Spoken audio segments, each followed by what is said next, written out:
Assalamu alaikum wa rahmatullah. Can I request everyone to sit down and we shall inshallah start with salawat ala Muhammad wa ali Muhammad.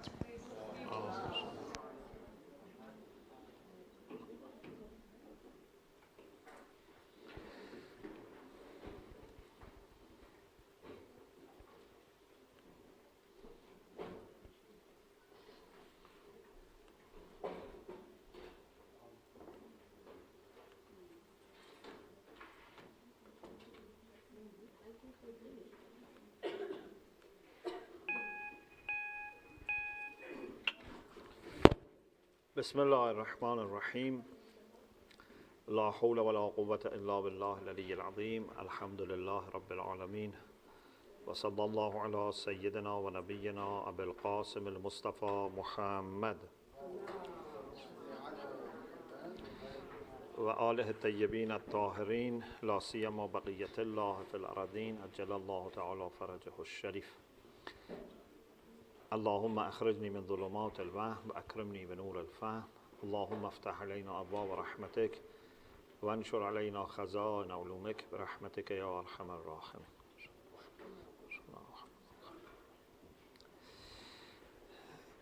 Alhamdulillah, we have tawfiq to have our 10th and final session of introduction to Kalam. We finished last night Ayatollah Mutahhari's introduction to Kalam, and inshallah tonight we want to refer to some of the contemporary issues in Kalam. There is a discussion whether we should call this new Kalam, or in Farsi we say Kalam Jadid, or we should say Masail Jadid Kalami, means new issues in Kalam. I think the best is to say new issues in Kalam, because it's not a new Kalam, it's not a new science, it's the same discipline, but we have to address also contemporary questions. Some of these contemporary questions, actually, after careful consideration, they appear to be not very new. On the surface they look new, but we have had them. Many questions actually repeat themselves in the course of history.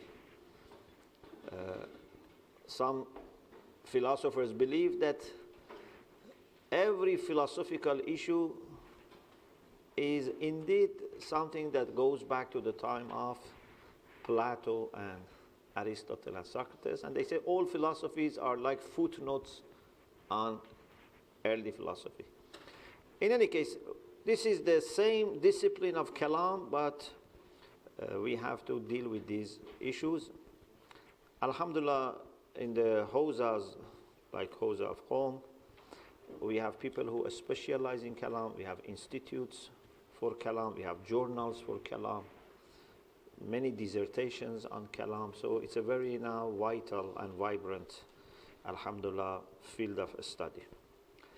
So I thought maybe I can refer quickly to some of the questions today and a little explanation, but each of them need more discussion.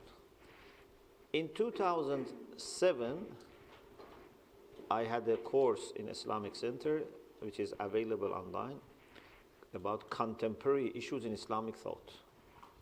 That's available.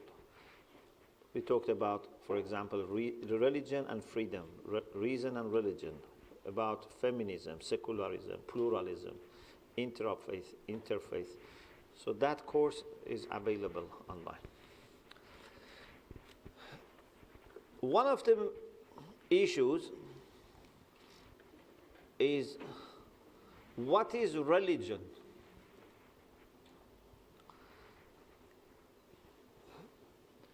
Before I go further, I would like also to draw your attention to the difference between Kalam and philosophy of religion, because they look very similar, but these are two different things.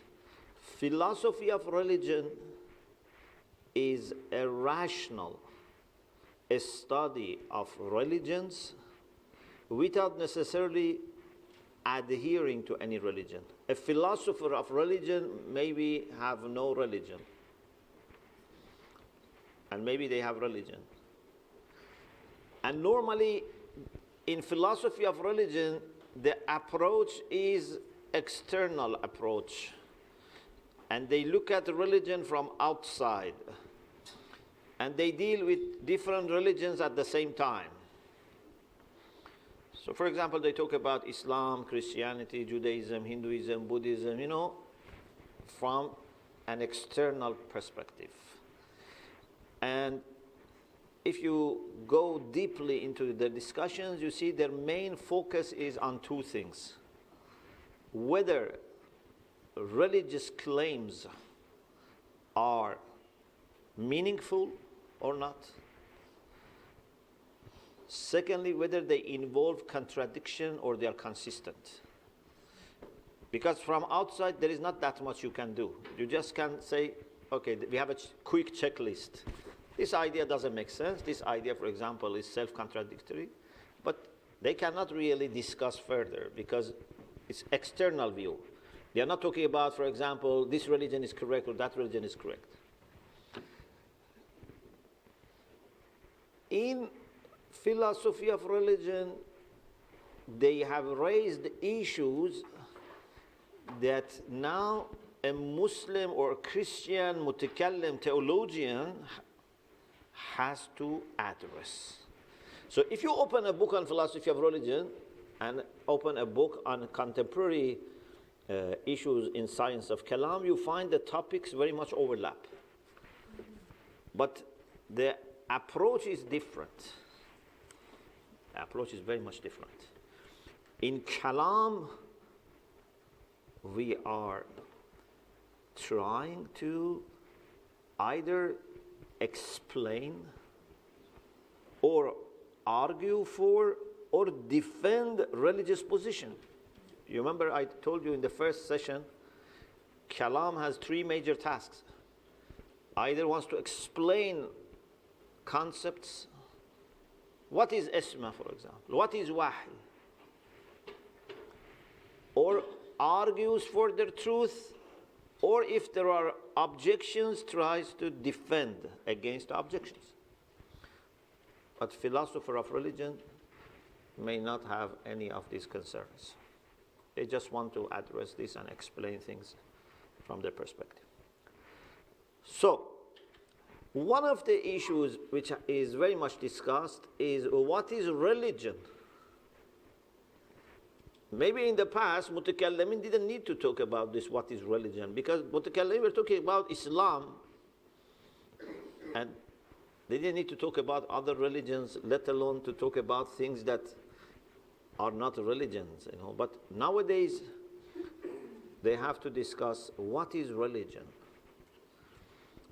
And if you want to define religion in the way that it can be only applied to Islam, Christianity, and Judaism, Abrahamic religions, monotheistic religions, where there is personal God, it's easier. But if you want to define religion in the way that can include Abrahamic religions and also Hinduism, that they don't have personal God like us, and there is a kind of pantheism, it's different. And if you want to go further and even include Buddhism, that some versions of it, they don't at least make reference to God, then it becomes different. And then if you want to add to this, some new forms of spirituality, then becomes very much stretched. Therefore, some people say, like John Hick, in his book, Philosophy of Religion, he says we cannot find a common definition for all these religions. It's very difficult. Because even if we say they belong to a transcendent reality, maybe not all of them believe in transcendent reality. So some people have introduced a theory which is called family resemblance. Are you familiar with family resemblance? Family resemblance means that members have always something common, but not exactly the same thing. So you cannot say all the members of this family share 2, 3 things. For example, all of them, their eyes look the same. Or all of them, for example, their mouth look the same. No, you cannot say like this. But some of them, their eyes look like each other. For example, these two and these two. But then this one and 2 other people, their mouth, look like each other. So overall, there are similarities, but none of these similarities are common among all of them. So religions also, some people say they have a kind of family resemblance. Means something between Islam and Christianity, Judaism, but something, for example, between Islam maybe and Hinduism, maybe something between Buddhism and Christianity. So they try to look like, because religion has become very vague. What is religion? And some people say, maybe even Marxism is a religion. And some people say maybe now football is a religion, So they have, so much stretched that it has become very ambiguous. What is our understanding of religion? So here, I am not saying what I'm saying is definitely what every Shia must accept, because people can, have different ideas, and this is something that still we are discussing. What I understand from the Quran, if you want to follow the Quranic concept, and I have some lectures about concept of religion in the Quran, you can find it. It seems that the Quran uses religion in 2 ways. We have true religion, which is a religion of submission to God. You surrender yourself to God, submit yourself to God. Unfortunately, in some parts of the world, now they have difficulty even with using the term submission. In some parts of the Western world, we have, discussions. We find even believers, they don't find it easy to say we want to submit to God, and they feel it's, not acceptable. So they say surrender. Then once I said surrender, then even some of them with surrender also, they had issue, because unfortunately, little by little, even from inside, we are becoming secularized, So, religion in the Quran is to submit your face to God. وَمَنْ أَحْسَنُ دِينًا مِمَّنْ أَسْلَمَ وَجْهَهُ إِلَى اللَّهِ وَهُوَ مُحْسِنٌ. You submit your face to God. Ibrahim alayhi salam had this religion. Yaqub, Ismail, Musa, Isa, Prophet Muhammad sallallahu alayhi wasallam, all had this religion. Then the Quran says there is another religion, and this is the religion of people who refuse to submit themselves to God, submit their face to God. قُلْ يَا أَيُّهَا الْكَافِرُونَ لَا أَعْبُدُ مَا تَعْبُدُونَ. I don't worship what you worship, and you don't worship what I worship, and I am not worshipper of what you worship. لَكُمْ دِينُكُمْ وَلِيَ دِينِ. Okay, you have your faith, I have my faith. But the beauty is this. If you look at this carefully, indeed, they don't have faith. Those pagans. I'm not talking about any non-Muslim, because many non-Muslims are believers in this sense. They are Muslim in this sense. And many Muslims might not be Muslims in this sense. So we cannot say we are Muslim like Ibrahim. Maybe there are Muslims who are not Muslim. Maybe there are non-Muslims who are Muslim. It's not a matter of name, it's a matter of reality.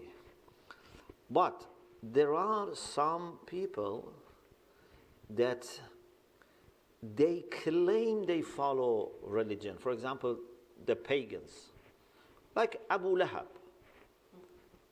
But in reality, they had no religion. Because religion is to submit yourself to the will of someone higher than you.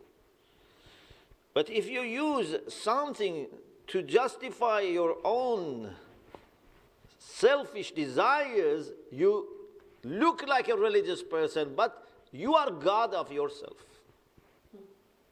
أَفَرَأَيْتَ مَنِ اتَّخَذَ إِلَهَهُ هَوَى. Have you seen the one who has taken as his Lord his own whims, his own desires, lower desires? So, we can say we have two religions.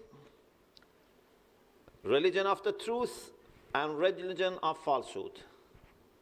But in reality, it turns to be, we have true religion and false religion. And false religion is not religion. This is why in the Quran you don't have religion in plural form. We don't have adyan in the Quran. Why?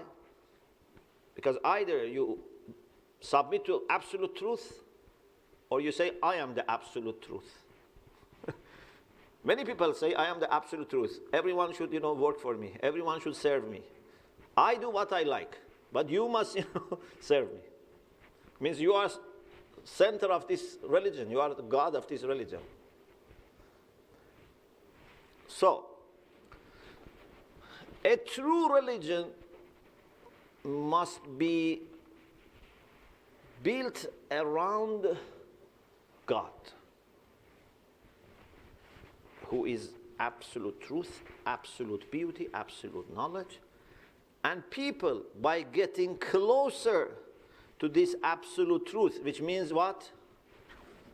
You become more truthful. You become more knowledgeable. You become more beautiful, more kind, more merciful, more determined, because he has absolute willpower. You have to be also developing your willpower.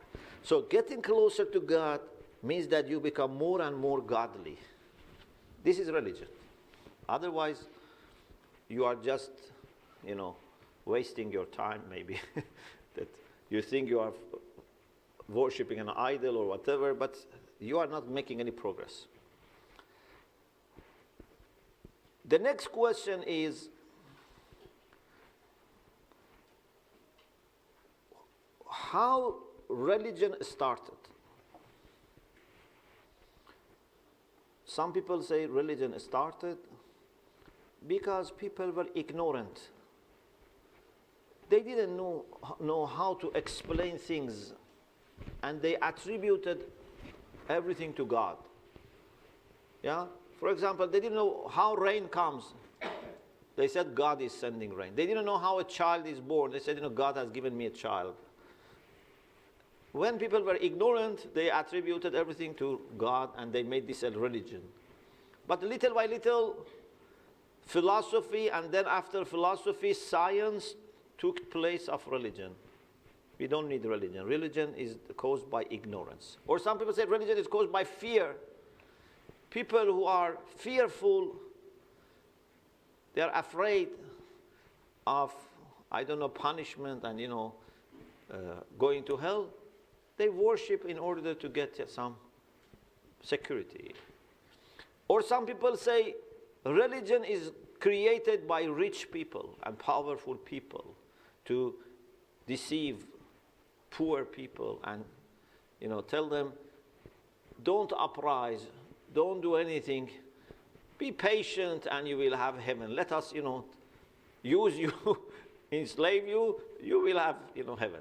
So some people say religion is caused in this way.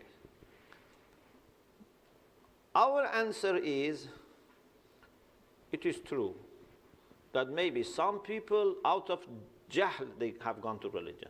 Maybe in the course of history there have been people who were ignorant, or some people are fearful, or maybe some people were deceived by rich people.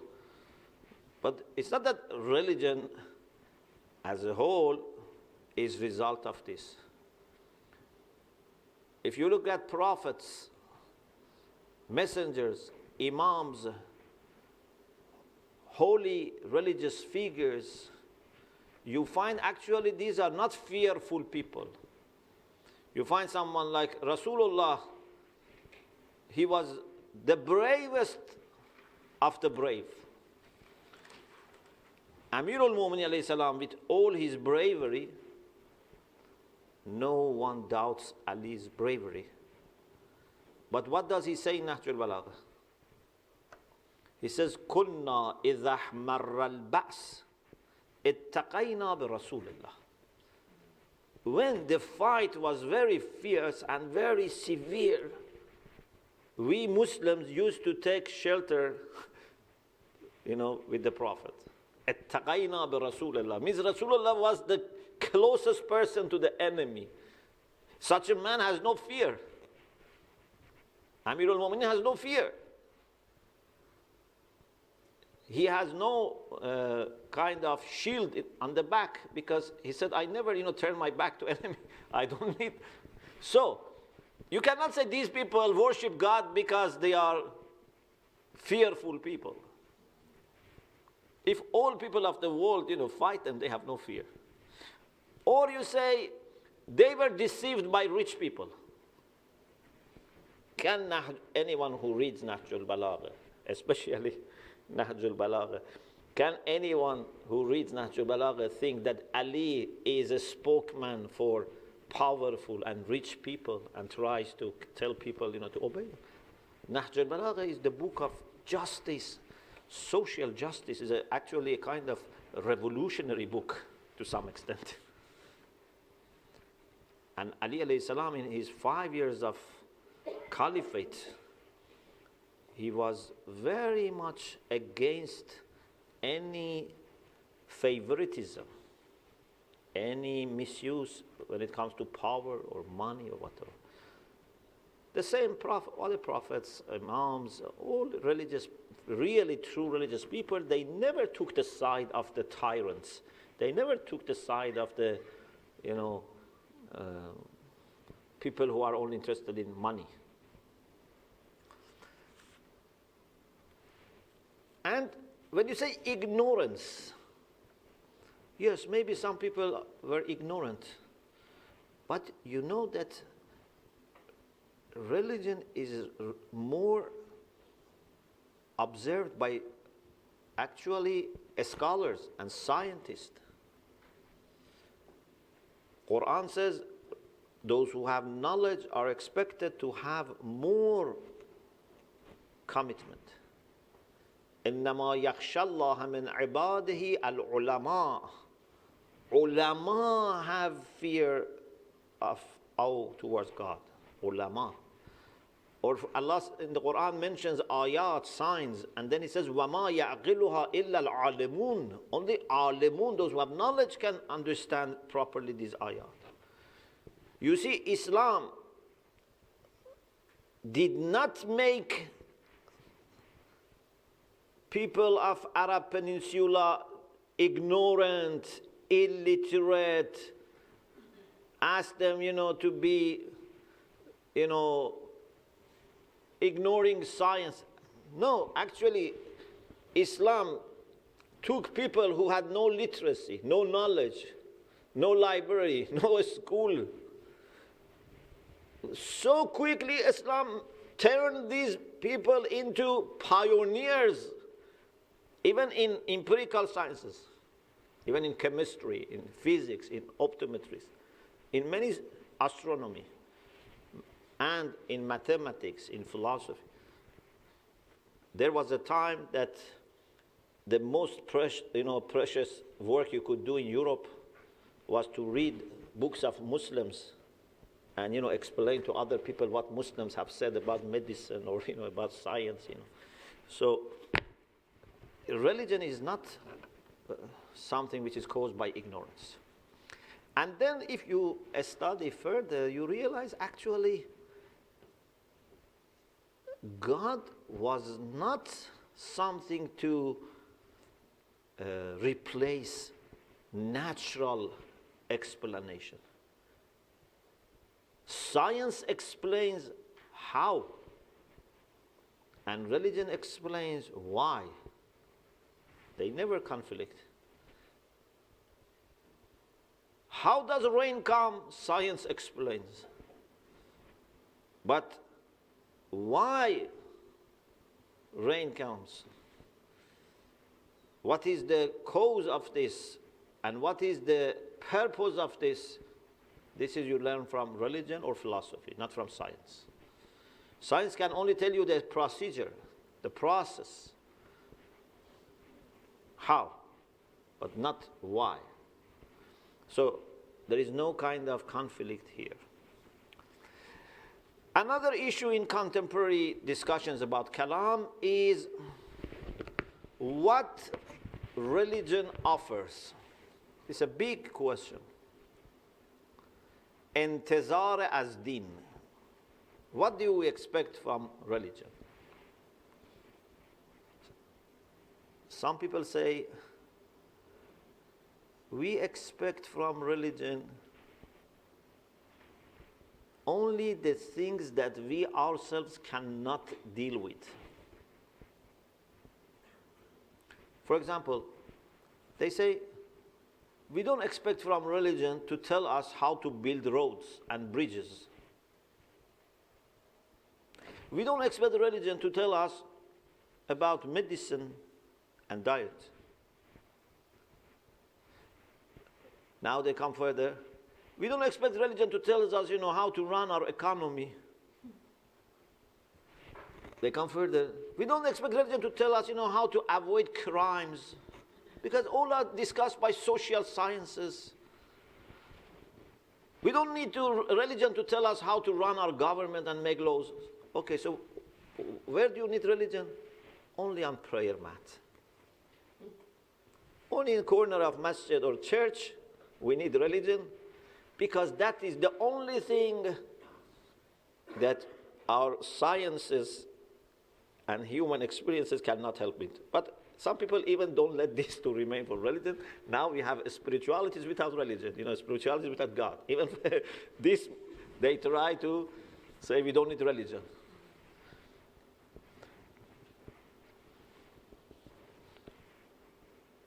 Our understanding is that it is true that, and I am speaking on behalf of Islam and maybe, Abrahamic faith, but I'm not speaking on behalf of any religion in the world, because even they cannot have common definition, or let alone common replies or perspectives. Islam is a religion which helps you to be successful in dunya and akhirah. Islam is not only for akhirah. And obviously it's not only for dunya. It's for dunya and akhirah. And when it comes in dunya, Islam helps you in every aspect of dunya. But in a wise way. In the way that we have learned from Prophet and Ahlul Bayt, and we have seen the history of Islam. Islam doesn't say, we don't need universities, we don't need laboratories, we don't need, medical universities. We just read Quran and Hadith and apply them. We don't need anything else. No. When Rasulullah says, "Utlubul ilm walau bisin," it's not for learning religion. You don't need to learn Islam in China. It means any useful science you should be seeking, even if it requires to travel up to China. Muslims have no hesitation in learning and teaching. One of the beautiful points in the history of sciences in Islam is that they were not hesitant to learn, and they were not hesitant to teach. Actually, Islamically, we say zakatul ilmi nashru. Unfortunately, some nations, when they find something, they don't teach you. They put such a high price, which sometimes can be your honor. Either you have to become their servants, they teach you, or you have to come and work with them, and they teach you. But Islamically, anything Muslims learned, they put it in the books and spread because they think this way Allah gives you more knowledge.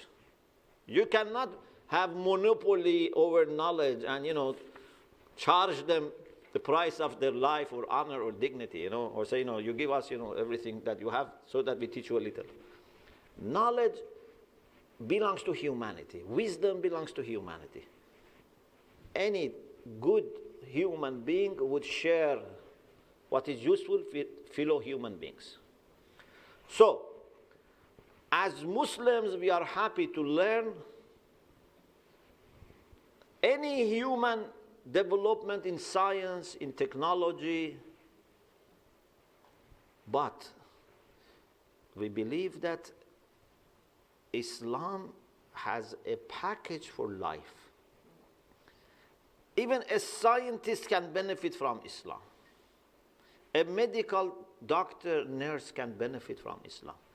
Not by replacing medicine with Islam, but by adding Islamic akhlaq, Islamic approach, Islamic love and charity and ihsan and truthfulness and humility. Imagine if a doctor is humble or not humble. Doesn't make a big difference. A doctor is merciful, is not merciful. Makes a big difference. A student,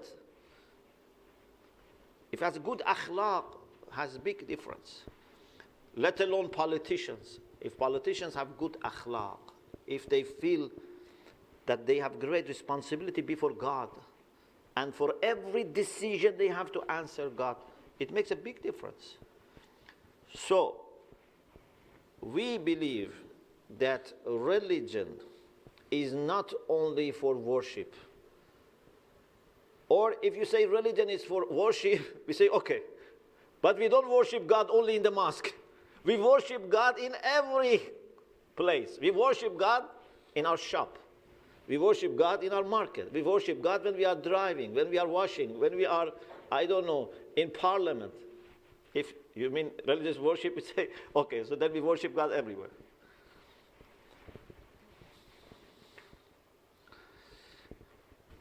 There is another discussion, what is the core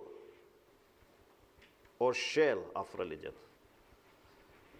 In Farsi, they say, sadaf va gohar. Like, you have a pearl, and then you have the shell. Some people say, what is the core of religion? Something that you should not compromise about. And what is the shell that, if needed, maybe you can compromise? It's very difficult, question. But perhaps we can say the core of religion is that submission, is that truthfulness. In some lectures, like indicators of piety, and also akhlaq in the Hawza, I have explained that in my understanding, the most fundamental value is truthfulness. And everything goes back to truthfulness. And religion wants us to be truthful. A person who is truthful, first of all, is seeking the truth. And secondly, when he finds the truth, wholeheartedly accepts the truth. You cannot be selective when it comes to truth. You cannot say, I accept truth when it comes from my friends. No, you have to accept truth wherever it comes. Our hadith says, don't look at who speaks, look at what is being said. لا تنظروا إلى من قال. Don't look at who is saying. Maybe someone that you love makes mistake. Look at what has been said. So, for us, the main thing is truth, and we believe Allah subhanahu wa ta'ala is absolute truth. ذَلِكَ بَأَنَّ اللَّهَ هُوَ الْحَقِّ. Allah is the truth, and we should move towards the truth. Every attempt must be at the service of the truth. Allah created the skies and the earth bil-haq, sent the prophets bil-haq, sent Quran bil-haq, and asked the prophet to deliver the message bil-haq. Everything should be bil-haq, at the service of the truth. So if we summarize religion in one thing, we can say religion is the art of being in compliance with the truth.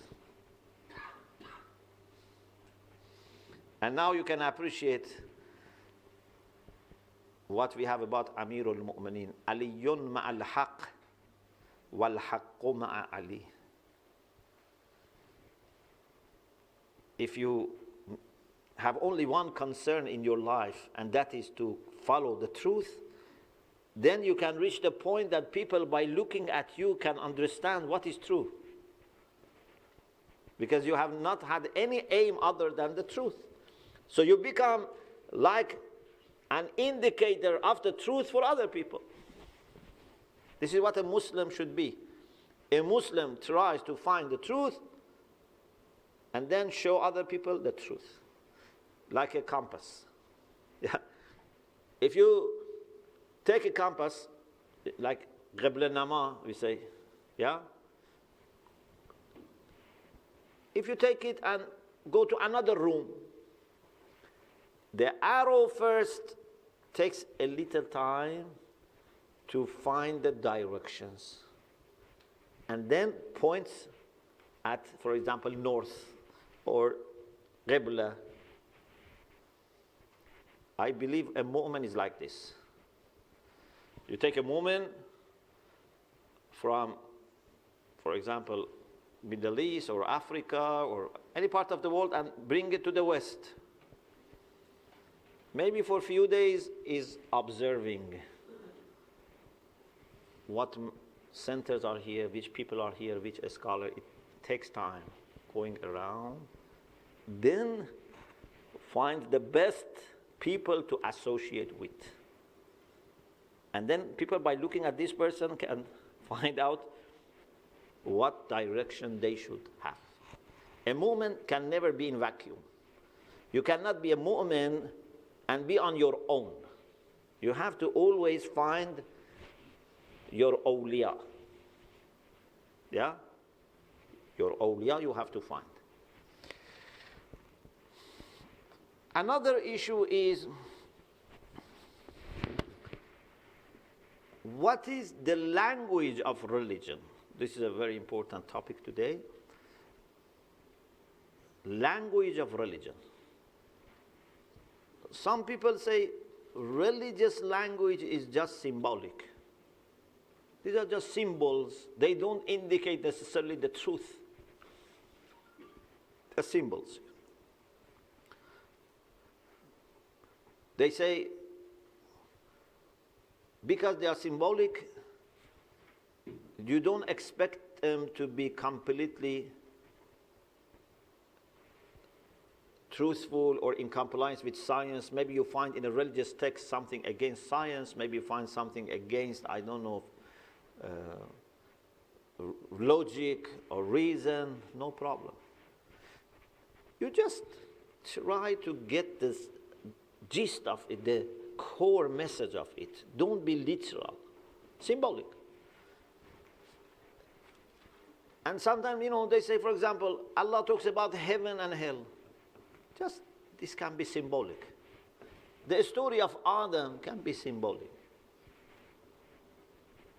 If we go this route, it's very dangerous. Because anything that you don't like, you can say, this is symbolic.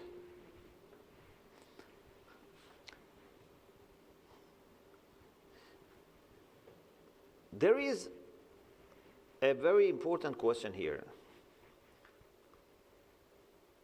Allah subhanahu wa ta'ala uses the same language that we use. Quran is بِاللِّسَانٍ عَرَبِيٍّ مُبِينٍ. Yeah? Clear Arabic language. Allah has used Arabic to speak to us. Of course, Allah has used also other languages to speak. Ma arsalna min rasulin illa bilisan qawmihi. Every prophet spoke the language of the people to whom he was sent. And if he was given a book, the book also was in the language of those people. Allah uses language that people speak. In the case of Islam, Allah used Arabic to speak to us. If he uses Arabic language, so he has to use Arabic grammar and Arabic vocabulary, and has to use it in the way that ordinary Arab people can understand. It doesn't make sense that he uses a language, but he doesn't mean what people of that language understand.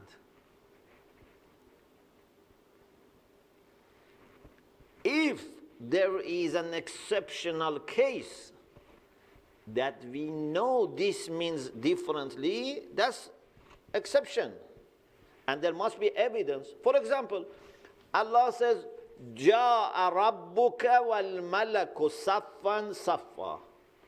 Your Lord and the angels came in rows.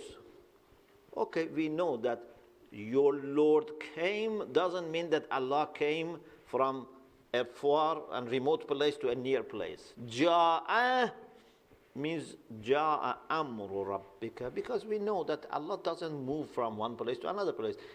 This is not a problem because everyone knows that this cannot be taken literally. And the Quran itself is clear that لَيْسَ كَمِثْلِهِ شَيْءٍ. No one is like God. Or when Allah says يَدُ اللَّهِ فَوْقَ أَيْدِيهِمْ, God's hand is above their hands. We know that hand here doesn't mean physical hand. But still we use hand, and people of language understand because they themselves also use hand, sometimes in the sense of power. Yeah?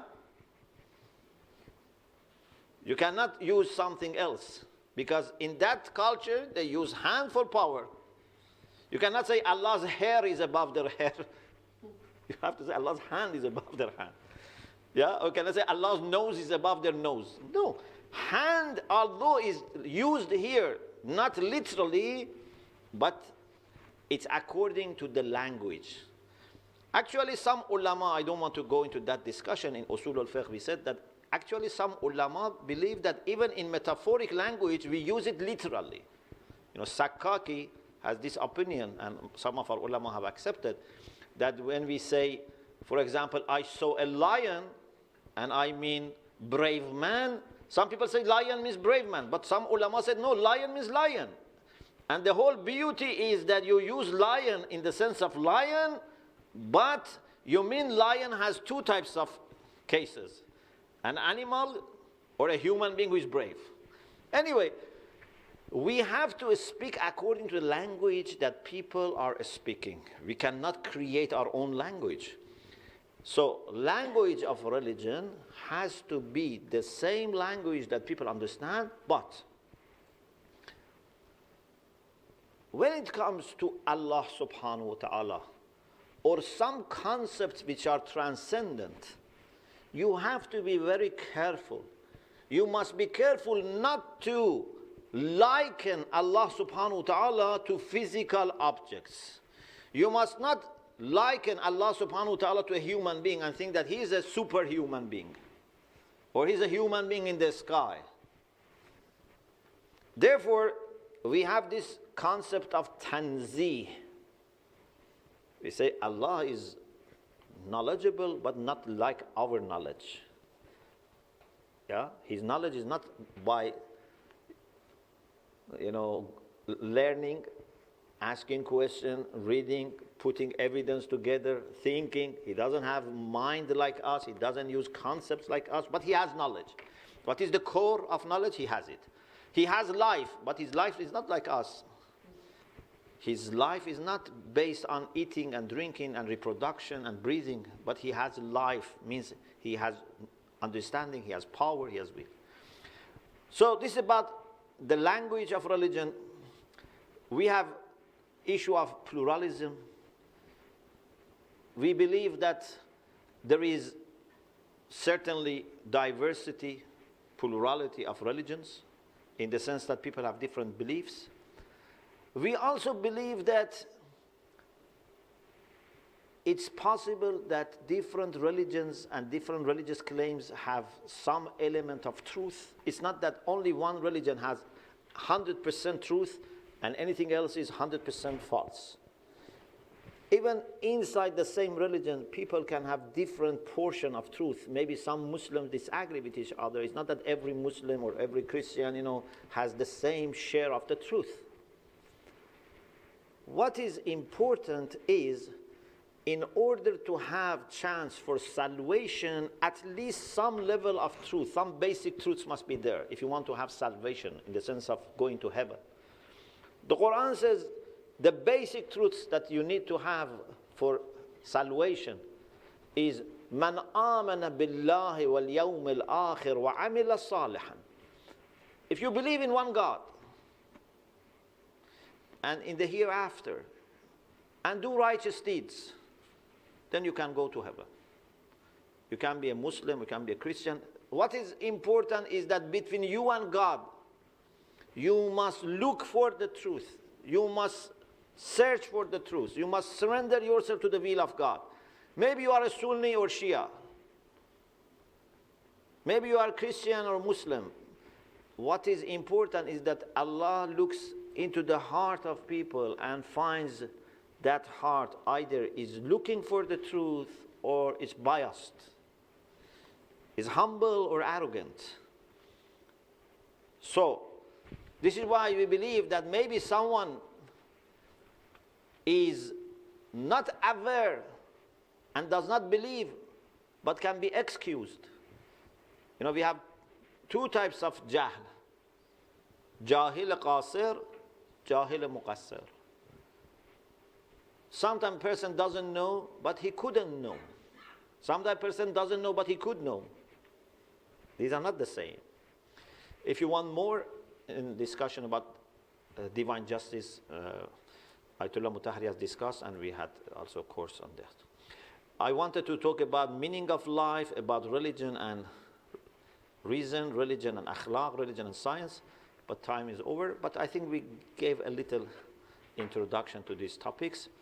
We pray to Allah subhanahu wa ta'ala to help us have in all affairs of our life centrality of the truth as our main concern. We ask Allah to make us truthful people and with the truthful people. Ittaqullah wa kunu ma'as sadiqeen. Inshallah. Alhamdulillah. Rabbil alamin.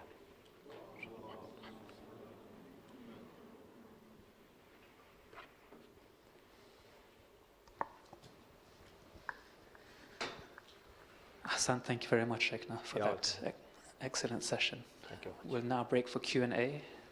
If there's any questions from either side, if you can please raise your hand, and we'll try and get the mic over to you.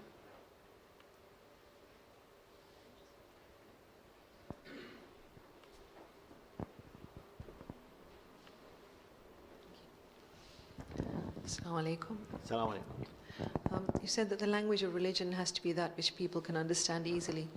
But the Quran obviously is not open to interpretation by lay people. There has to be a deeper level of knowledge for that. So can you just... So the language is language of Arabic. And you understand the surface of the meaning if you know Arabic. It's not a kind of puzzle or, ambiguous. Any person who knows Arabic can understand the Quran. Even Quran is much easier than many poems, many Arabic texts. Quran is very simple, okay? But the depths is different. If you want the depths of the Quran, then you need more than just knowing Arabic. Many Arab people, maybe they don't have deeper understanding of Quran. So it is like many texts in every language, in English, in Farsi, in Arabic, in many languages, we have texts that even people of that language, they need to ask, what does this poet mean here? What is the, or how do you understand this in the light of this?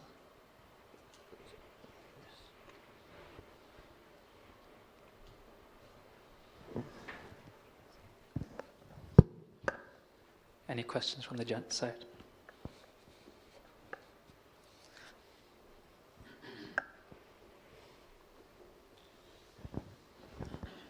Sheikhna, what would you say about nowadays there is a tendency that people would like to give tafsir classes Yes. and give interpretation of the Holy Quran, but maybe they will not have a formal education behind it. What's your opinion about this?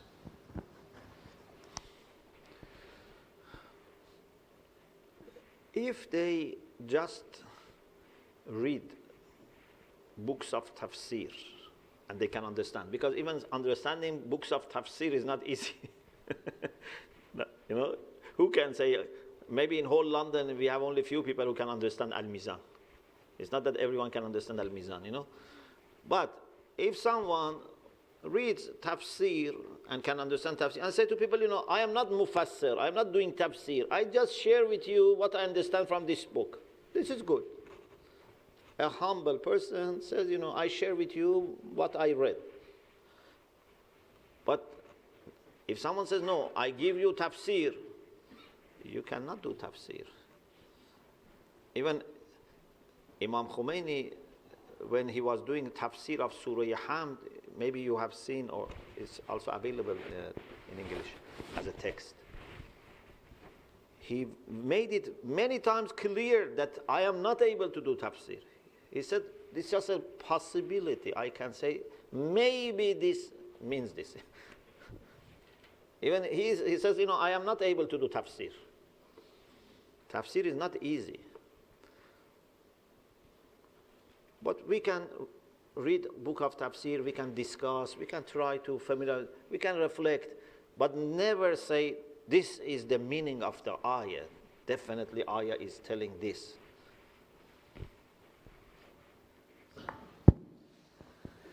Maybe we can have one final question, if there's anybody.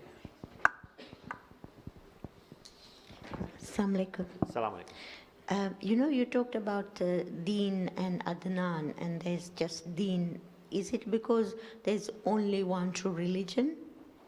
That's why Quran doesn't use Adnan, it just says Adyan. Adyan, sorry. Adyan, yeah. Yeah. Because there is one religion, and that is Islam in its broader sense, not Islam in the sense that we are Muslims. Yeah. Means religion of all the prophets, all the messengers was Islam. Means Aslama wajhu lillah. You submit your face to God and you follow His will. This is only religion. Other are pseudo religions. For example, mushrikeen, they said we have also religion. Mm-hmm. But that's not really a religion, because that was on the surface. In reality, they just were selfish. They used these idols as a way of gaining power and money and position. What about Nur? Even Nur is just used Nur, not Anwar. Yes. In the Quran, Nur also is one, because every Nur should come from Allah subhanahu wa ta'ala. In riwayat, in hadith, we have Anwar. But in the Quran, Nur is also one. Thank you. You're welcome.